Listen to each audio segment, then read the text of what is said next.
करते हैं अपने कोर्स की। आइए देखते हैं बच्चों।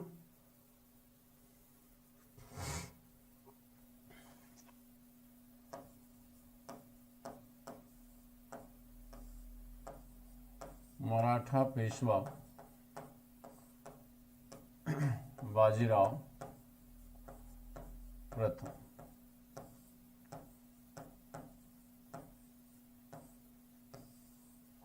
मराठा पेशवा बाजीराव प्रथम। बच्चों उस दिन हमने बालाजी बाजीराव के बारे में चर्चा कर दिया था, बालाजी विश्वनाथ के बारे में। क्योंकि जब आप पेशवा पढ़ते हैं तो 3 पेशवा काफी इंपॉर्टेंट है। ये आपका दूसरा पेशवा है। पहला पेशवा आपका बच्चों कौन है?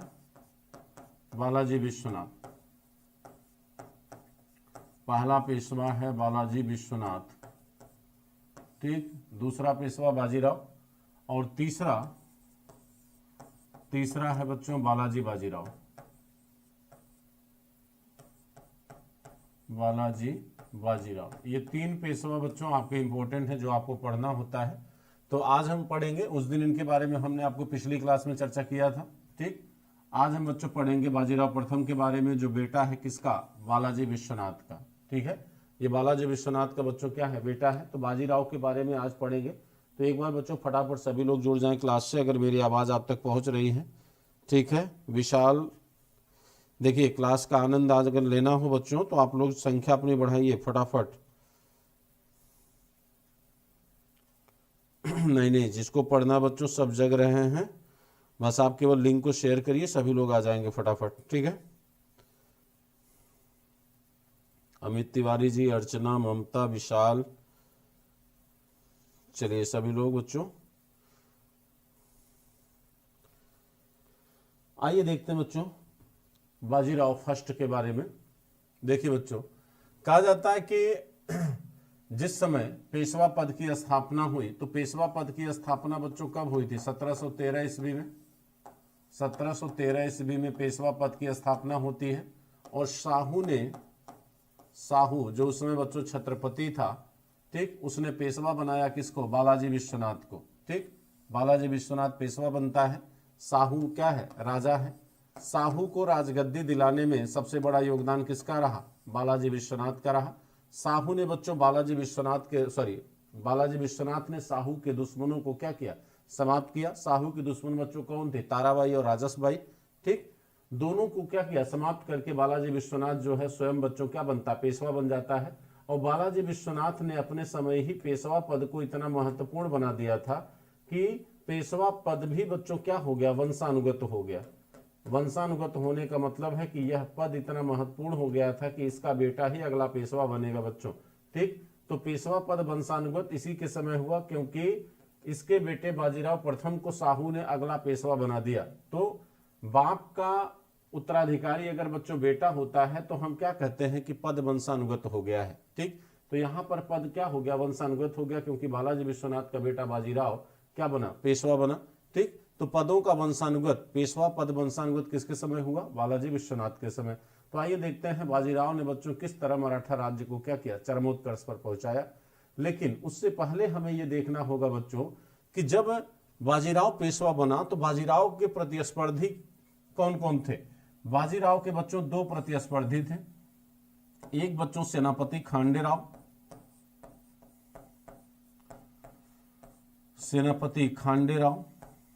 ये नहीं चाहता था कि बाजीराव पेशवा बने, सेनापति खांडेराव। और दूसरा श्रीपति राव बच्चों स्वयं पेशवा बनना चाहता था, ठीक। तो श्रीपति राव, ये 2 विरोधी हैं किसके? बाजीराव प्रथम के, ठीक है। श्रीपति राव स्वयं पेशवा बनना चाहता था बच्चों, इसलिए ये क्या कर रहा था? विरोध कर रहा था, ठीक। अच्छा, कहते हैं कि जब साहू ने बच्चों स्वयं जो है पेशवा बना दिया किसको? बाजीराव को, ठीक। बाजीराव को बच्चों साहू ने क्या किया? स्वयं पेशवा बनाया। बाजीराव स्वयं पेशवा बना और इसका कार्यकाल 1720 से 1740 ये कार्यकाल रहा। इसकी पत्नी का नाम बच्चों काशीबाई था। पत्नी इसकी कौन थी? काशीबाई। काशीबाई इसकी क्या थी? पत्नी थी।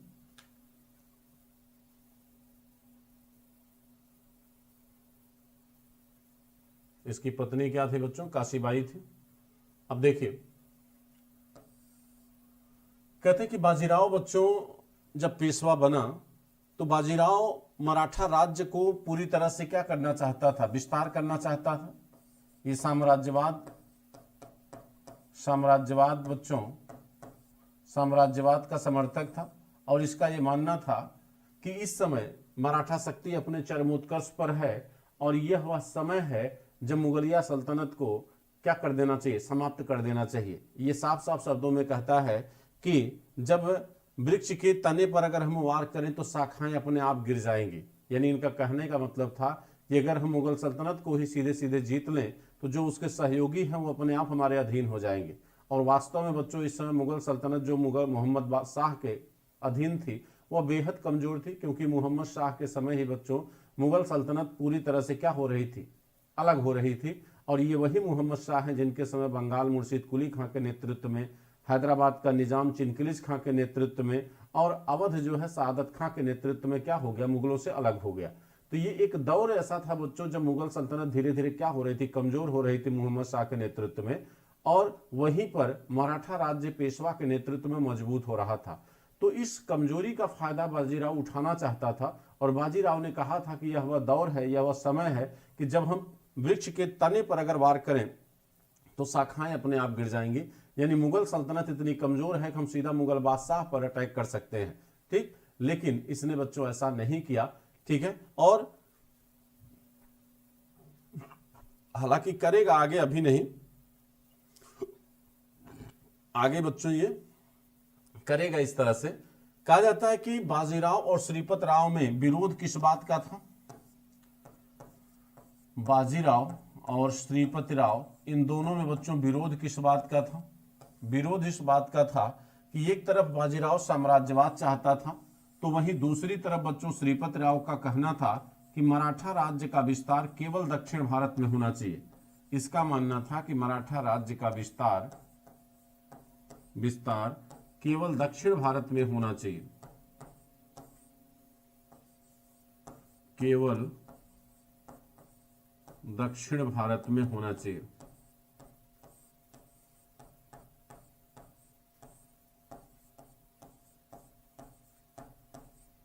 ये श्रीपत राव का मत था, जबकि बाजीराव पूरे भारत में अपना विस्तार करना चाहता था और बाजीराव ने ऐसा किया भी बच्चों। कहा जाता है कि बाजीराव का वह दौर था जब मराठा सल्तनत जो है अटक से कटक तक फहराती थी, यानी अफगानिस्तान में अटक और उड़ीसा में कटक, यानी ये जो पूरा क्षेत्र था बच्चों वो मराठा सल्तनत के अधीन था। किसके समय? बाजीराव प्रथम के समय। ठीक है, लेकिन क्या यह बच्चों अकेले बाजीराव का योगदान था? नहीं। कहा जाता है ये वही दौर है बच्चों जब बाजीराव प्रथम के समय ही मराठा संघ की स्थापना होती है और मराठा संघ के सरदारों ने भी बाजीराव की इस विजय में बड़ा योगदान दिया था। ठीक, तो इसी के समय जो है मराठा संघ की स्थापना होती है और मराठा संघ आप जानते हैं बच्चों 4 हैं। मराठा संघ में कौन कौन आता है बच्चों? मराठा संघ में ग्वालियर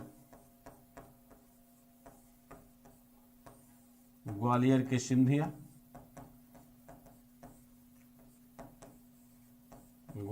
सिंधिया, बड़ौदा के गायकवाड़,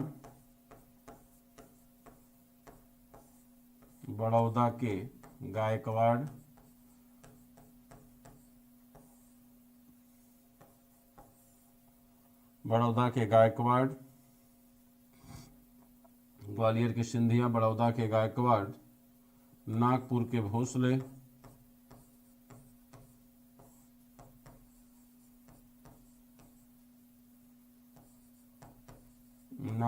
भोसले, और इंदौर के होलकर।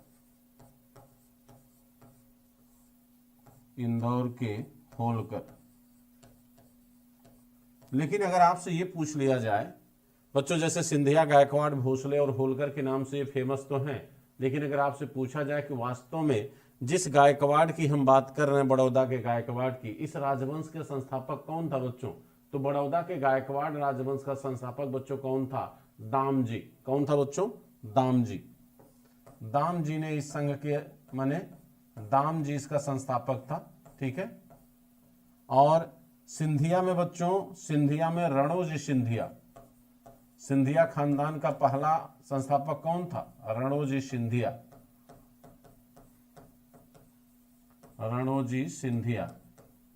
और ये आप देखेंगे बच्चों कि 1857 के विद्रोह तक ये खानदान चलता रहेगा। ये वही सिंधिया हैं जो अंग्रेजों के पक्ष में खड़े हो जाएंगे। ठीक। और लॉर्ड कैनिंग कहेगा कि सिंधिया जैसा हमारा मित्र न होता तो हम इस तूफान में बह गए होते।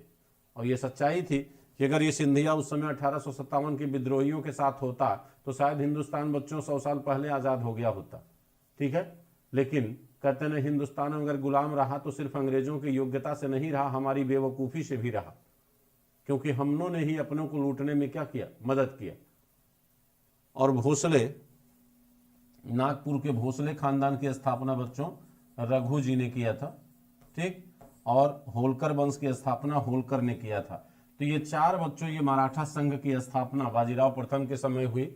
और देखिएगा बाजीराव की विजय में ये चारों मराठे बच्चों चार चांद लगा देंगे, यानी इन मराठा संघ के सरदारों का भी बाजीराव की विजय में बड़ा अहम योगदान रहा। तो आइए हम देखते हैं कि किस तरह से बाजीराव अपने मराठा राज्य का विस्तार करता है और किस तरह अटक से कटक तक अपने झंडे को फहराता है। आइए बच्चों देखते हैं। ठीक है। चलिए, यहां तक क्लियर हो गया सभी लोगों को? बच्चों लाइक एंड शेयर करिए, लाइक एंड शेयर करिए फटाफट।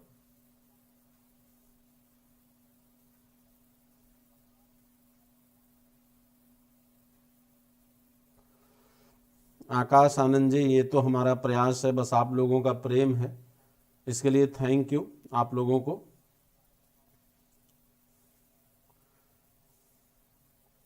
ब्यूटी सिंह, खुश रहो बेटा, खुश रहो। सभी को हमारी तरफ से।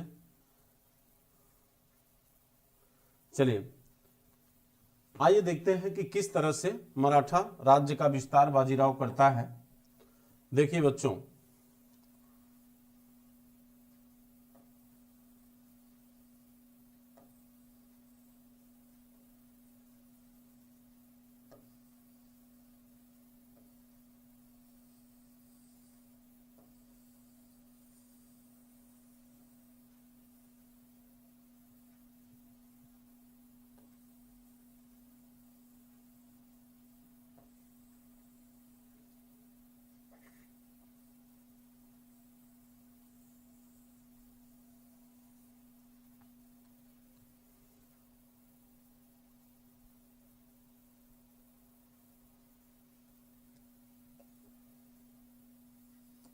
ये आपका हैदराबाद के निजाम का क्षेत्र है। ये किसका क्षेत्र है बच्चों? ये निजाम है यहाँ पर। और ये आपका बच्चों क्या है? ये आपका बंगाल है। ये आपका बंगाल। ठीक है। और यहाँ पर आप देखेंगे तो बच्चों ये अवध है। ठीक। और ये जो दायरा है, ये जो क्षेत्र है बच्चों, ये आपका, ये अभी किसका है? ये मराठों का क्षेत्र है। ये किसका क्षेत्र है? मराठों का। और ये पूरा क्षेत्र जो है अभी कहीं न कहीं बच्चों मुगल सल्तनत के अधीन है। ठीक है। यहाँ पर आपकी दिल्ली है, यहाँ पर दिल्ली है। अवध का नवाब इस समय बच्चों कौन है? सादत खां। सादत खां है इस समय। ठीक। और बंगाल के नवाबों में काफ़ी बदलाव होता रहेगा। ठीक। क्योंकि यहाँ पर बंगाल के 3 नवाब बच्चों इसके समय रहेंगे। सिख, सुजाउद्दीन, आसफ खां और अलीवर्दी खां। बंगाल के 3 नवाबों का कार्यकाल बाजीराव प्रथम के समय रहेगा। निजाम कौन है बच्चों? चिनकलिज खां। निजाम कौन है? चिनकलिज खां।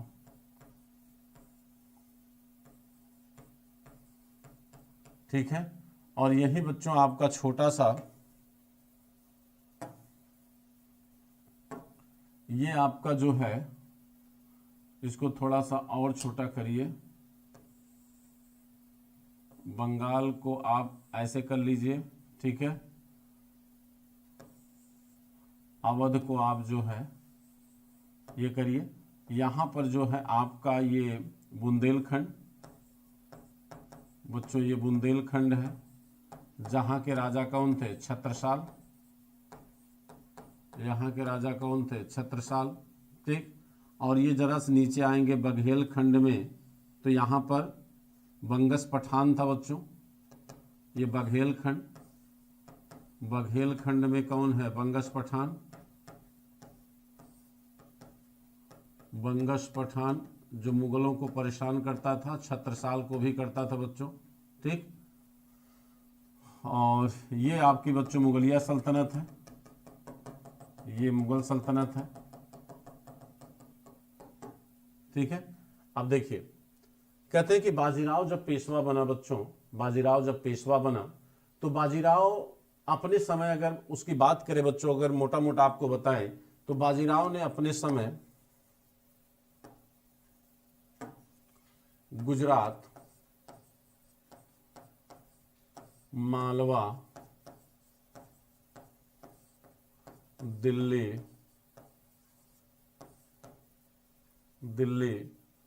दक्कन, कर्नाटक, भोपाल,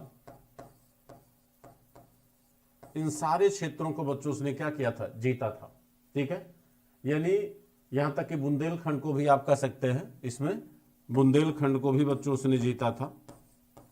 ये सारे के सारे क्षेत्र उसने जीता। और ये आप देखें अगर गौर से, इसमें एक क्षेत्र छोड़कर सारे क्षेत्र उत्तर में है, सारे क्षेत्र बच्चों क्या है? उत्तर में है। अब देखिए, कहा जाता है कि जो बाजीराव का विरोधी है श्रीपति राव, वो ये चाहता था कि दक्षिण में ही जो है क्या किया जाए? मराठा राज्य का विस्तार किया जाए।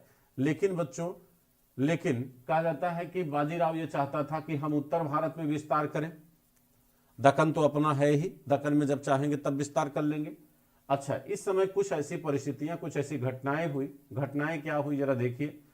कहा जाता है बच्चों, ये जो निजाम है, ये निजाम 1724 में ही हैदराबाद को अलग कर लिया। किससे? दिल्ली से। 1724 में बच्चों इसने दिल्ली से हैदराबाद को क्या किया? अलग किया। अब दिल्ली के बादशाह इस समय हुआ करते थे कौन? मोहम्मद शाह। मोहम्मद शाह थे। और बंगाल को अलग किया गया किसके द्वारा बच्चों? मुर्शीद कुली खां के द्वारा। मुर्शीद कुली खां, मुर्शीद कुली खां ने बंगाल को कब अलग किया? 1722 में, ठीक। और अवध भी बच्चों अलग हो गया। ये अवध है आपका। अवध अलग हुआ किसके नेतृत्व में? सादत खां के। और इस समय मुगल बादशाह कौन थे बच्चों? मोहम्मद शाह। मोहम्मद शाह के समय लगातार मुगलिया सल्तनत जो है क्या हो रही थी? कमजोर हो रही थी, ठीक है। तो कहा जाता है बच्चों कि चिनकिलिज खां ने जब हैदराबाद को अलग किया मुगल बादशाह से, तो मुगल बादशाह से अलग होने का ये मतलब नहीं था कि पूरी तरह से ये अलग हो गए, एकदम सेपरेट हो गए, नहीं।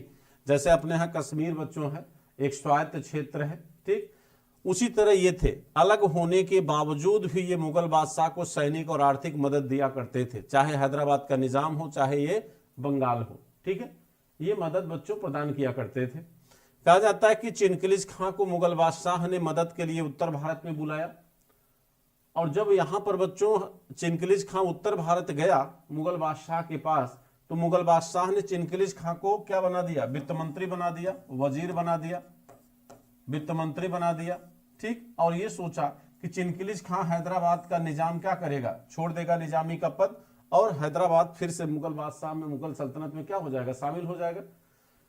चिनकिलिज खां को उत्तर भारत बुलाकर उसने निजाम का पद किसको दे दिया? मुबारिज खां को। मुगल बादशाह ने थोड़ा चालाकी किया और मुबारिज खां को हैदराबाद का सूबेदार बना दिया। क्या नाम था बच्चों? मुबारिज खां। मुबारिज खां, मुबारिज खां को हैदराबाद का सूबेदार बना दिया। किसने? मुगल बादशाह ने। अब ये बात बच्चों चिनकिलिज खां को अच्छी नहीं लगी। चिनकिलिज खां दिल्ली से वापस आ जाता है, और दिल्ली से जब ये वापस आया तो अब ये मुगल बादशाह की मदद तो ले नहीं सकता, बंगाल की मदद नहीं ले सकता। क्यों? इसलिए क्योंकि बंगाल दूर है, मराठे बच्चों नजदीक है। कहा जाता है कि मराठों की मदद से, यानी बाजीराव प्रथम की मदद से हैदराबाद के निजाम चिनकिलिज खां ने बच्चों वर्तमान सूबेदार मुबारिज खां को सूकर खेड़ा के युद्ध में, देखिए 1724 में सूकर खेड़ा के युद्ध में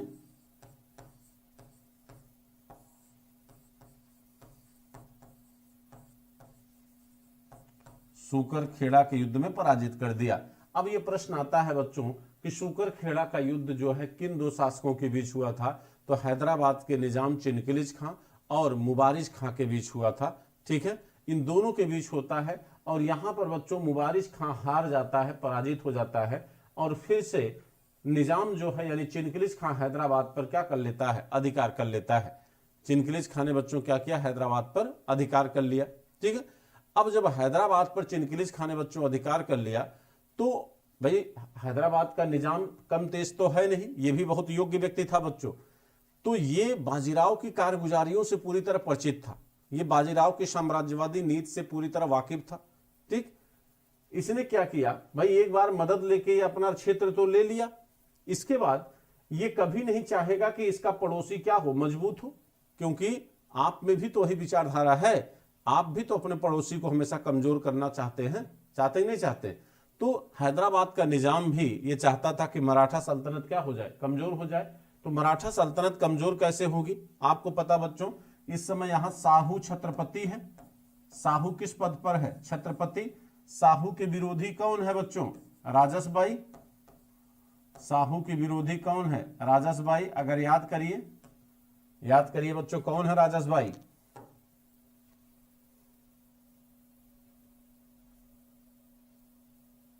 भाई शिवाजी के दो बेटे,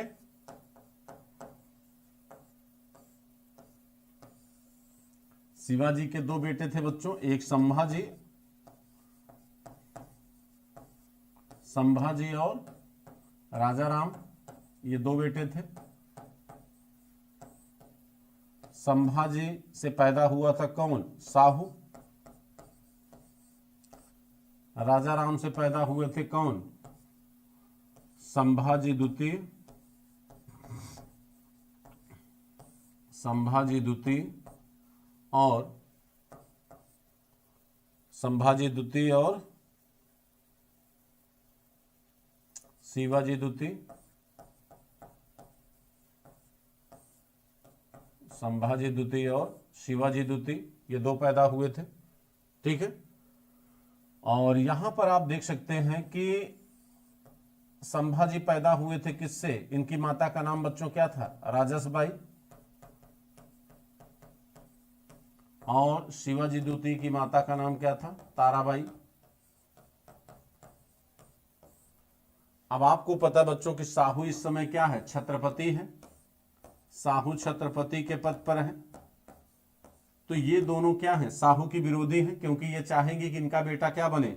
छत्रपति बने। अब जब हैदराबाद के निजाम ने बच्चों अपने निजामी के पद को पा लिया तो उसने मराठा क्षेत्र में अंतर्कलह पैदा करने के लिए, गृह युद्ध की स्थिति को लाने के लिए उसने संभाजी को सपोर्ट करना शुरू किया। ठीक, संभाजी उस समय कहां थे बच्चों? कोल्हापुर। अब संभाजी को उसने क्या किया? सपोर्ट करना शुरू किया। तो संभाजी को जब सपोर्ट करना शुरू किया तो अब इससे मराठा राज्य में क्या हो गई? अंतर्कलह पैदा होना शुरू हुई बच्चों। जब अंतर्कलह पैदा करना यहां पर शुरू किया तो कहा जाता है कि बाजीराव उस समय कर्नाटक विजय पर गया हुआ था। ठीक, और बाजीराव को जब यह सूचना मिली तो वह तुरंत जो है क्या होता है? वापस आ जाता है। और वापस आने के बाद बच्चों वह क्या करेगा? अब हैदराबाद के निजाम को बच्चों जवाब देगा। तो कहा जाता है कि हैदराबाद के निजाम और बाजीराव प्रथम के बीच एक युद्ध होता है जिसे पालखेड़ा का युद्ध कहते हैं। देखिए, ये युद्ध होगा बच्चों 1728 में। ठीक, और इस युद्ध का नाम है पालखेड़ा का युद्ध।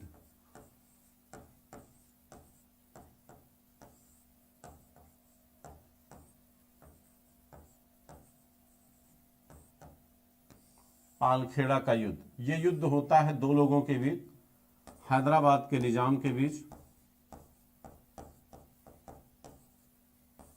हैदराबाद के निजाम और बाजीराव प्रथम के बीच, बाजीराव फर्स्ट के बीच। कहा जाता है बच्चों कि बाजीराव ने हैदराबाद के निजाम को क्या कर दिया, पराजित कर दिया, ये हार गए बच्चों। और इनके हारने के बाद दोनों के बीच एक संधि होती है, और वह संधि कब होगी, 1728 में ही होगी, जिसे कहते हैं बच्चों मुंगी शिवगांव की संधि। इसी गांव में ये लड़ा गया था, मुंगी शिवगांव की संधि। और इस मुंगी शिवगांव की संधि के द्वारा बच्चों यह युद्ध क्या होता है, समाप्त हो जाता है। तो मुंगी शिवगांव की संधि से बच्चों यह युद्ध क्या होता है, समाप्त हो जाता है। ठीक है, इस युद्ध के द्वारा, इस संधि के माध्यम से बच्चों कहा जाता है कि हैदराबाद के निजाम ने साहू को क्या मान लिया, राजा मान लिया। उसने माने अब वह संभाजी को सपोर्ट नहीं करेगा, अब उसने भी स्वीकार कर लिया कि साहू ही मराठा राज्य का क्या है, उत्तराधिकारी है और राजा है। अब वह राजसबाई को या साहू को या संभाजी को किसी भी तरह से मदद देने से क्या कर दिया, इनकार कर दिया। और साथ साथ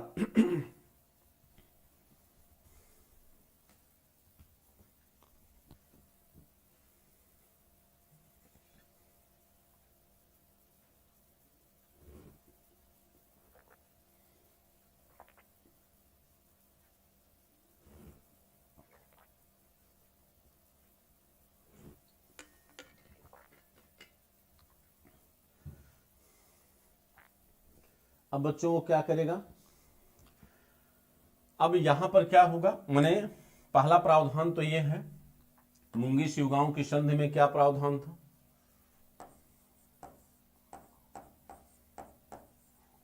मुंगी शिवगांव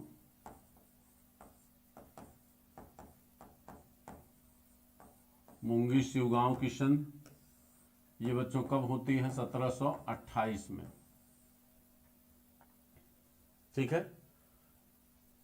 ये रहता बच्चों कब होता है, 28 में। इस संधि का पहला प्रावधान बच्चों साहू ने माने साहू को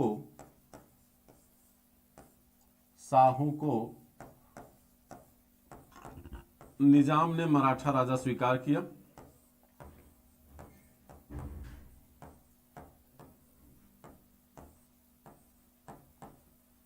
मराठा राजा स्वीकार किया।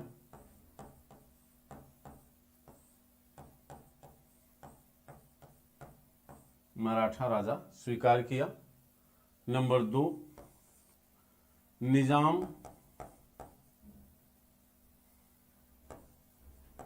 निजाम बकाया चौथ और सरदेशमुखी, बकाया चौथ एवं सरदेशमुखी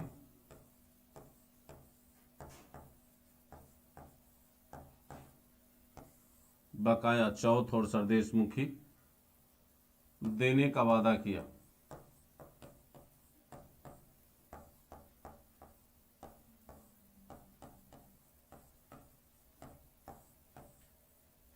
बकाया चौथ और सरदेशमुखी देने का वादा किया। ठीक है, यहां पर जो है, जो अभी तक निजाम ने अदा नहीं किया था, जो चौथ और सरदेशमुखी बकाया रखा था बच्चों, ठीक है, उसको यहां पर उसने देने का क्या किया, वादा किया। और साथ साथ तीसरे प्रावधान में उसने कहा कि मराठा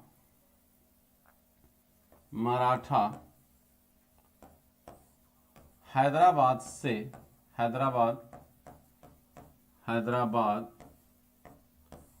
क्षेत्र का उपयोग आवागमन के लिए कर सकते हैं। आवागमन के लिए कर सकते हैं।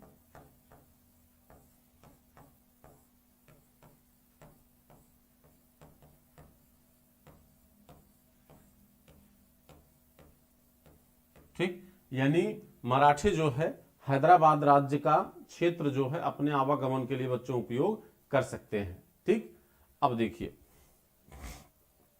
कहते हैं बच्चों इस संधि के द्वारा निजाम से तो समस्या का समाधान हो गया। ठीक, लेकिन अब देखिए, कहते हैं यहां पर ये जो निजाम है बच्चों, इस निजाम को तो माने निजाम से समस्या का समाधान हो गया, लेकिन यह निजाम जिस संभाजी को मदद कर रहा था बच्चों, अभी उस संभाजी का समाधान तो नहीं हुआ भाई। इस युद्ध से केवल यह तय हुआ कि निजाम जो है संभाजी को सपोर्ट नहीं करेगा, लेकिन यह तय थोड़ी नहीं हुआ कि संभाजी जो है अपने उत्तराधिकार की मांग नहीं करेगा। भाई संभाजी ने तो साहू को वास्तविक उत्तराधिकारी अभी माना नहीं था, उसकी समस्या का समाधान कैसे होगा? भाई साहू और साहू की मां राजसबाई अभी भी षड्यंत्र कर रहे थे साहू के खिलाफ, ठीक। तो इस समस्या का समाधान कैसे होता? इसके लिए बच्चों इसने क्या किया, कहा जाता है कि अब इस समस्या का समाधान यानी आंतरिक जो गृह कलह की स्थिति उत्पन्न हुई थी मराठा क्षेत्र में, उसका समाधान कैसे किया जाए। तो इसके लिए बच्चों क्या किया गया कि यहां पर जो है, कहा जाता है कि यहां पर जो है एक नई परंपरा को या एक नई व्यवस्था की गई। अब आपको पता है बच्चों कि जब तक संभाजी को पराजित नहीं किया जाएगा, यानी जब तक संभाजी साहू को छत्रपति या उत्तराधिकारी या मराठा राज्य का वास्तविक राजा स्वीकार नहीं कर लेता, तब तक मराठा राज्य की आंतरिक समस्या का समाधान नहीं होता। अब यहां पर बच्चों आप देखिए, कहा जाता है कि 1730 में संभाजी की समस्या का समाधान कैसे हुआ।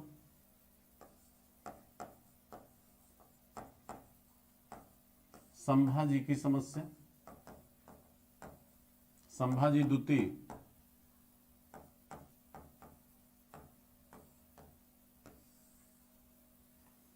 संभाजी द्वितीय की समस्या।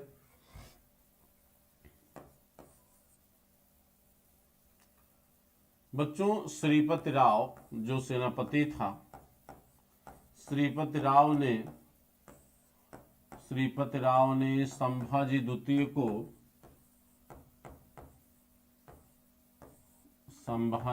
द्वितीय को वर्ना नदी के तट पर, वर्ना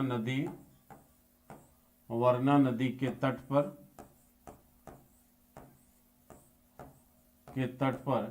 1731 में पराजित कर दिया।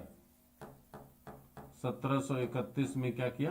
पराजित किया, ठीक। और जब यहां पर बच्चों संभाजी हार जाता है, तो संभाजी और श्रीपति राव के बीच इसी नदी के तट पर एक संधि होती है, जिसे हम वर्ना की संधि कहते हैं। 1731 वर्ना की संधि।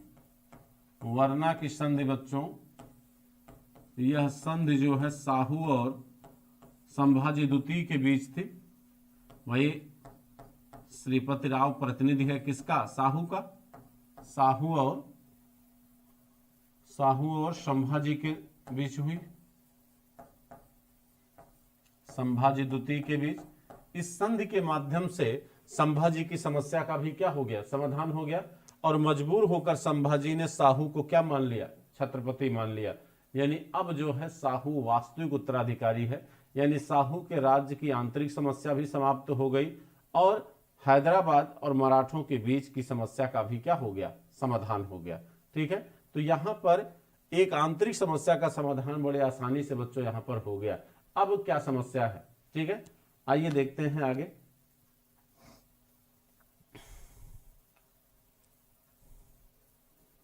यहां तक बच्चों क्लियर हुआ आप लोगों को? मेरी आवाज अगर आप तक जा रही है तो बताएं।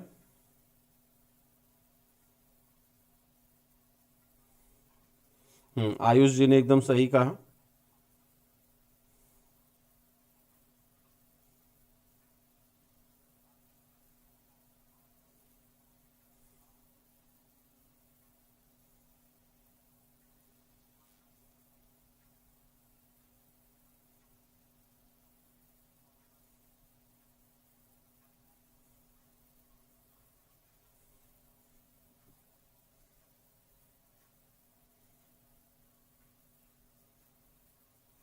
चलिए आगे बढ़े। यहां तक क्लियर हुआ आप सभी लोगों को?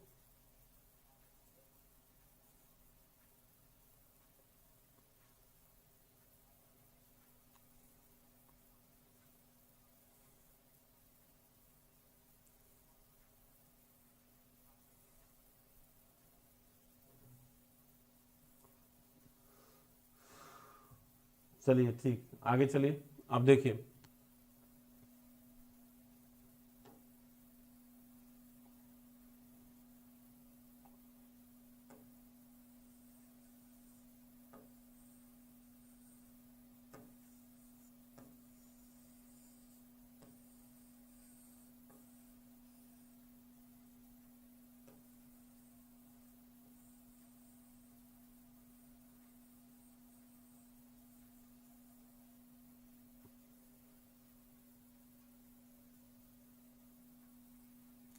देखो बच्चों, कहा जाता है कि मराठा राज्य का शासक कौन है बच्चों? मराठा राज्य का शासक इस समय कौन है? साहू। साहू मराठा राज्य का क्या है? शासक है। साहू ने बच्चों ये जो मालवा क्षेत्र है, ये मालवा क्षेत्र है, बाजीराव को मालवा का सूबेदार बनाया। बाजीराव को बच्चों मालवा का सूबेदार बनाता है। और ये गुजरात है, गुजरात का सूबेदार बच्चों उसने बनाया था किसको? श्रीपति राव को। ठीक है, श्रीपति राव, सॉरी माफ करिए, गुजरात का सूबेदार बनाया था बच्चों उसने खांडे राव को। किसको बनाया? खांडे राव। ठीक है, और शुरू में ही हमने बताया था कि बाजीराव के दो प्रतिस्पर्धी थे, एक श्रीपति राव और दूसरा खांडे राव। ठीक, कहा जाता है खांडे राव को गुजरात का सूबेदार बनाया था साहू ने, और बाजीराव को बच्चों मालवा का। ये मालवा है,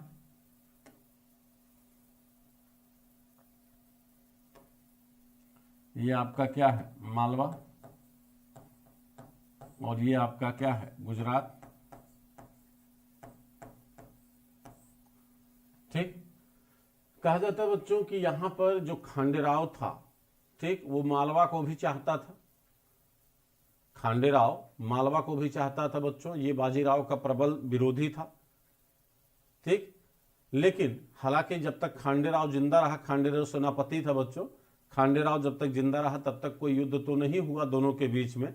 लेकिन जब खांडेराव की मृत्यु हुई बच्चों, तो खांडेराव की मृत्यु के बाद इसका बेटा त्रियंबक राव इसका उत्तराधिकारी बना। खांडेराव का बेटा था बच्चों त्रियंबक राव, त्रियंबक राव उत्तराधिकारी बना। अब त्रियंबक राव जो है भाई उसी तरह तो नहीं होगा जैसे इसका पिता है। त्रियंबक राव ने क्या किया बच्चों? बाजीराव के मालवा क्षेत्र पर कब्जा कर लेता है। ठीक, अब यहां पर मजबूर होकर बाजीराव और त्रियंबक राव के बीच क्या होगा? एक युद्ध होगा, क्योंकि बाजीराव भाई उसकी सूबेदारी अगर कोई छीनेगा तो अपनी सूबेदारी को बचाना चाहेगा कि नहीं चाहेगा। तो 1 अप्रैल 1931 को बच्चों इन दोनों के बीच 1 अप्रैल 1931 को एक युद्ध होता है जिसे कहते हैं दभोई का युद्ध, जिसे कहते हैं दभोई का युद्ध। ठीक, इसे कहा जाता है बच्चों दभोई का युद्ध।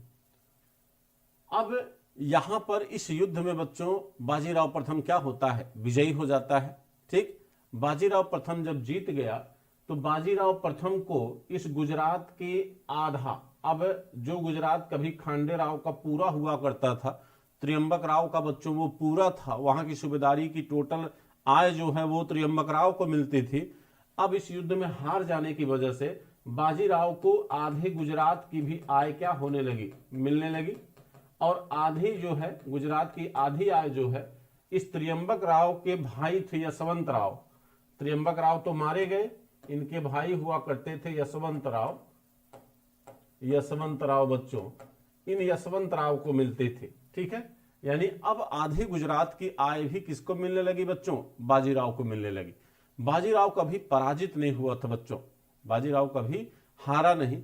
तो 1 अप्रैल 1731 को दभोई के युद्ध में बाजीराव ने अपने ही मराठा सूबेदार त्रियंबक राव को क्या करता है? हरा देता है। और ये त्रियंबक राव बेटा है किसका? सेनापति खांडे राव का। और यह खांडे राव सूबेदार है बच्चों कहां का? गुजरात का। ठीक है, तो यह एक समस्या थी जिसकी समस्या का समाधान बच्चों क्या हो गया? ठीक है, अब यहां से आप देखिए, कहा जाता बच्चों अभी तक तो बाजीराव जो है अपने राज्य की आंतरिक समस्याओं में उलझा हुआ है और कहीं न कहीं साहू की समस्या और अपनी समस्या से निजात पाने की वो कोशिश कर रहा है। ठीक है, लेकिन अभी आप देखिएगा बच्चों, यह उत्तर भारत में क्या करेगा? अभियान करेगा। किसके ऊपर? मुगल बादशाह मोहम्मद शाह के ऊपर और अवध के नवाब शुजा-उद-दौला के विरुद्ध। छत्रसाल बुंदेला के पास जाएगा जहां मस्तानी से इसकी मुलाकात होगी। ठीक, जहां किससे मुलाकात होगी? मस्तानी से मुलाकात होगी बच्चों। आइए देखते हैं, देख लेते हैं उसको भी।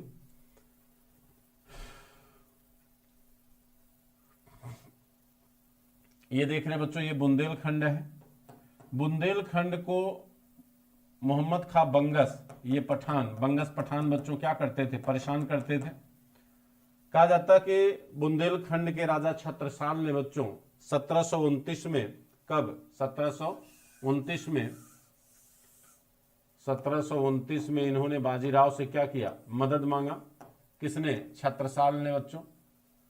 और बाजीराव बच्चों जाता है और पठान को हरा के छत्रसाल को उनका क्षेत्र क्या करता है, वापस दे देता है। कहा जाता है कि छत्रसाल बुंदेला बाजीराव की इस मदद से बेहद खुश हुए और इस मदद के उपलक्ष्य में उन्होंने अपने राज्य के 2 क्षेत्रों को बच्चों, कालपी और झांसी, ये बुंदेलखंड में ही आते थे, कालपी और झांसी, ये दे दिया उन्होंने किसे, बाजीराव को।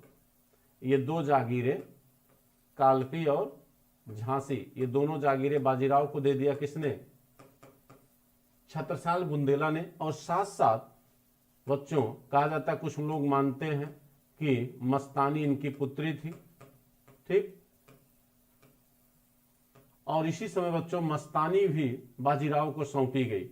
कहा जाता है कि मस्तानी से बच्चों बाजीराव को क्या हो जाती है, मोहब्बत हो जाती है, ठीक। और इस पर यहीं से एक स्वीट पॉइजन जो है वह बाजीराव को क्या करता है, जकड़ना शुरू करता है, ठीक है। और वह स्वीट पॉइजन कौन था बच्चों, वह मस्तानी थी, ठीक। तो यही छत्रसाल बुंदेला के यहाँ बच्चों मस्तानी से बाजीराव की क्या होती है, मुलाकात होती है, ठीक है। कहते हैं कि जब यहाँ छत्रसाल बुंदेला को पराजित करने के बाद बच्चों इसका आत्मविश्वास बाजीराव का इतना बढ़ गया, इसने अवध के नवाब सादत खां से सीधे सीधे साफ साफ शब्दों में कहा कि इलाहाबाद और वाराणसी की जागीर हमें दे दो, ठीक। इलाहाबाद और वाराणसी की जागीर हमें दे दो। और कहा जाता है कि जब अवध के नवाब सादत खां ने बच्चों इसका विरोध किया तो इसने और विरोध किया और जो मराठा सेना गई थी उसको पराजित कर देता है। लेकिन कहा जाता है उसने ये अफवाह फैला दिया कि हमने मराठों को हराकर चंबल नदी के दक्षिण में भगा दिया और बाजीराव मारा गया, ठीक है। तो यह अफवाह जब बच्चों कहा जाता है कि बाजीराव ने जब यह अफवाह सुना तो उसे बड़ी तकलीफ हुई और मल्हार राव होलकर के नेतृत्व में बच्चों अवध के नवाब सादत खां के विरुद्ध एक बड़ी सेना उसने भेजा और स्वयं 29 मार्च 1737 को बच्चों वह दिल्ली पहुंच जाता है। इसे दिल्ली अभियान कहा जाता है। इस अभियान को हम क्या कहते हैं, दिल्ली अभियान। 29 मार्च माने केवल यह दिखाना चाहता था कि हम क्या हैं, जिंदा हैं। 1737 को बच्चों मात्र 500 सैनिकों को लेकर बच्चों वह दिल्ली पहुंच गया और दिल्ली को 3 दिनों तक अपने अधीन रखा बच्चों। और अवध के नवाब सादत खां को उसने दिखाया कि मैं जिंदा हूं और मैं चाहूं तो दिल्ली को अपने अधीन कर सकता हूं, ठीक है। लेकिन कहा जाता है कि 1737 में जब यह काम बच्चों इसने किया तो अवध मुगल नवाब मोहम्मद शाह बच्चों आश्चर्यचकित रह गए। भाई मोहम्मद शाह अब मराठों से भयभीत होने लगे कि भाई 500 सैनिक लेकर अगर वो मराठा आपकी गद्दी को छीन सकता है, इतनी शक्ति रखता है, तो कहीं न कहीं आप भी तो प्रिपेयर्ड होंगे। अब मोहम्मद शाह जो है बच्चों क्या किए कि मोहम्मद शाह ने बाजीराव को पराजित करने के लिए अब हैदराबाद के निजाम से क्या करेंगे, मदद मांगेंगे। हैदराबाद के निजाम को बच्चों उसने क्या किया, बुलाया। भाई मुगल बादशाह मोहम्मद शाह ने बुलाया क्योंकि 1737 में बाजीराव यहां तक आ गया। अब इन्होंने निजाम को बुलाया अपनी मदद के लिए। निजाम बच्चों जाता है, ठीक। अब निजाम ने क्या किया कि हैदराबाद माने मुगल बादशाह मोहम्मद शाह की तरफ से बाजीराव को क्या करता है, युद्ध के लिए क्या करता है, ललकारता है, ठीक। और 1737 में भोपाल का युद्ध, कौन सा युद्ध बच्चों, 1737 में ही लास्ट दिसंबर मंथ में हुआ था। ये कहीं कहीं 1738 लिखता है, भोपाल का युद्ध, भोपाल का युद्ध, ठीक, 1737। इस युद्ध में बाजीराव ने निजाम को क्या कर दिया, हरा दिया, ठीक है। बाजीराव से निजाम क्या होता है, हार जाता है भोपाल के युद्ध में। और जब इस युद्ध में निजाम हार गया बच्चों तो कहा जाता है कि निजाम या बच्चों माने इस युद्ध से मालवा चला गया किसके हाथ में, बाजीराव के, क्योंकि मालवा क्षेत्र में लड़ा गया, ठीक। तो मालवा बाजीराव के अधीन हो गया। और इस युद्ध के परिणाम स्वरूप बच्चों 1738 में एक संधि होती है जिसे दुरई सराय की संधि कहा जाता है। जिसे क्या कहते हैं, दुरई सराय की संधि। 1738 में बच्चों दुरई सराय की संधि। दुरई सराय की संधि होती है किसके किसके बीच? बाजीराव प्रथम और हैदराबाद के निजाम के बीच। और इस तरह बच्चों अगर आप देखें तो ये पूरा का पूरा क्षेत्र जो है कहीं न कहीं बाजीराव प्रथम के अधीन आ गया। और इसी के समय बच्चों राघोवा ने आपके पंजाब तक, अफगानिस्तान तक के क्षेत्रों को क्या किया था? जीत लिया था। यानी यहाँ अफगानिस्तान में अटक जो है बच्चों, अटक से लेकर ये उड़ीसा में कटक तक यह सारा क्षेत्र जो है बाजीराव ने बच्चों क्या किया था? जीत लिया था अपने समय। लेकिन दुर्भाग्य था इस योग्य योद्धा का बच्चों, जो एक मुहब्बत के नीचे कहीं न कहीं बच्चों दब गया। यानी मस्तानी के प्रभाव में आकर बाजीराव बच्चों कहीं न कहीं उसके वियोग में रहने लगा। वियोग में इसलिए रहने लगा बच्चों क्योंकि इसके बेटों ने इसको स्वीकार नहीं किया। ठीक है, मस्तानी से भी एक संतान इसको पैदा हुई थी। कहा जाता है कि मस्तानी को काफी दिनों तक इसके बेटों ने कैद में डाल दिया था। ठीक, काशीबाई की मूक सहमति थी। काशीबाई ने अपने पति की इस मोहब्बत को स्वीकार किया था बच्चों, ठीक है, लेकिन इसके बेटों ने स्वीकार नहीं किया। बड़ा अमानवीय व्यवहार मस्तानी के साथ किया गया, जिससे बाजीराव बच्चों बेहद दुखी रहने लगा।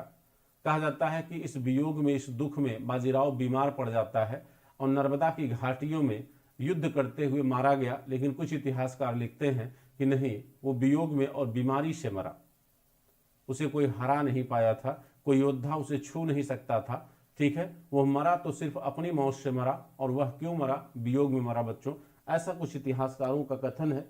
ठीक है,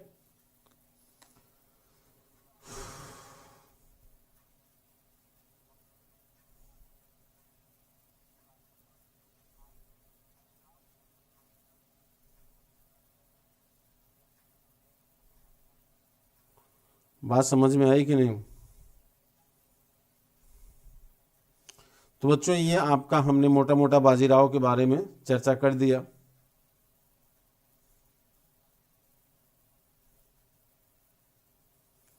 क्योंकि इतिहास लेखन जो है बच्चों हमेशा ऊपर से नीचे हुआ है आयुष जी। इतिहास अगर नीचे से ऊपर लिखा जाता तो गरीबों का, दलितों का भी इतिहास होता। ठीक है, इतिहास लेखन हमेशा ऊपर से नीचे हुआ है, टॉप टू बॉटम।